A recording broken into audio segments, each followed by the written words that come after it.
नमस्कार, मैं आपके साथ इशिका जैन। देश में अपराधों की कड़ी में यूं तो कई गुना शुमार है, लेकिन इन दिनों टेक्निकल क्राइम ज्यादा बढ़ने लगे हैं। जैसे जैसे देश में तकनीकी विकास हुआ, वैसे वैसे पिछले कुछ वक्त में देश में बढ़ गया है साइबर क्राइम का मायाजाल। और ये मायाजाल ऐसा कि आप 24 घंटे किसी की नजर में होंगे, आप किसी के जाल में फंस चुके होंगे और इसका आपको पता भी नहीं चलता। कभी आपके अकाउंट से पैसे निकाल लिए जाते हैं, तो कभी आपके नाम पर सोशल मीडिया पर कोई भी फर्जी अकाउंट बनाकर आपके रिश्तेदारों, दोस्तों और जानकारों से ठगी की जाती है। आमतौर पर आपने ऐसे बहुत से केसेस देखे होंगे जहां पर साइबर क्राइम हुआ हो, और अब एक बार फिर से साइबर क्राइम का एक मामला सामने आया है। और इस बार कोई आम आदमी नहीं, बल्कि इस बार निशाना बने हैं लोकसभा स्पीकर ओम बिरला। अब यूं तो वे लोकसभा के स्पीकर हैं, तो देखा जाए तो उनकी सिक्योरिटी, उनके अकाउंट्स की जो भी सिक्योरिटी होती है वो बेहद टाइट भी होती होगी। लेकिन इस टाइट सिक्योरिटी के बावजूद भी वे साइबर क्राइम के इस खेल का शिकार हो गए। अब पूरा मामला क्या है, पहले ये जान लेते हैं, फिर आगे की बात करेंगे। दरअसल मामला यूं है कि लोकसभा स्पीकर ओम बिरला के नाम पर कुछ बदमाशों ने फर्जी व्हाट्सएप अकाउंट बनाया। अब जैसे ही अकाउंट क्रिएट हुआ, वैसे ही उनके नाम पर शुरू हो गया ठगी का खेल। आरोपियों ने पहले तो फेक अकाउंट क्रिएट किया और फिर उस अकाउंट से सांसदों को मैसेज भेजने शुरू कर दिए।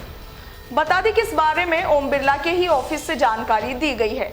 ओम बिरला ने अपने ट्विटर अकाउंट पर भी इस बारे में जानकारी दी और उन्होंने कैप्शन लिखा कि कुछ बदमाशों ने मेरे नाम और मेरे फोटो का यूज कर फर्जी अकाउंट बनाया है।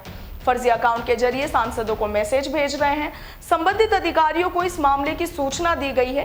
कृपया आप कुछ नंबरों से आए हुए कॉल या फिर मैसेज को अनदेखा करें और मेरे ऑफिस को इसकी तुरंत जानकारी दें। इस तरह से ओम बिरला ने सभी सांसदों को और अन्य जनता को अपने साथ हुए इस मामले के बारे में अवगत कराया। लेकिन आप ये देखिए कि ये बदमाश किस कदर बेखौफ हो चुके हैं कि लोकसभा स्पीकर को ही निशाना बना लिया। और ऐसा कोई नया मामला नहीं है। अभी हाल ही में सीएम गहलोत को भी कुछ बदमाशों ने निशाना बनाया था। उनके नाम और ओहदे का इस्तेमाल कर उनके साथ इस तरह की कारस्तानी की थी। इतना ही नहीं, पिछले महीने उपराष्ट्रपति एम वेंकैया नायडू के रूप में एक व्यक्ति ने वीआईपी सहित अन्य लोगों को मैसेज भेजकर रुपए की मदद मांगी थी। तब भी उनके कार्यालय ने गृह मंत्रालय को तुरंत अलर्ट कर दिया था। अब ओम बिरला के साथ इस फ्रॉड केस में वैसे तो पुलिस ने ओडिशा से 3 आरोपियों को गिरफ्तार भी कर लिया है। लेकिन यहाँ सवाल तो यही है कि जब इतने बड़े मंत्रियों के साथ इस तरह के कारनामे, इस तरह की कारस्तानी हो सकती है, तो आम जनता के साथ इस तरह के केसेस होना तो बहुत ही मामूली बात है। यूं तो आजकल इंटरनेट का ज़माना है और इंटरनेट हमारे लिए बहुत यूज़फुल भी है। इंटरनेट ने कितने ही काम हमारे आसान कर दिए हैं। बस एक क्लिक करो और किसी भी तरह की कोई भी जानकारी जो भी आप पाना चाहते हैं वो आपके सामने होगी। लेकिन यही इंटरनेट अब हमारे लिए मुसीबत का जंजाल भी बन गया है।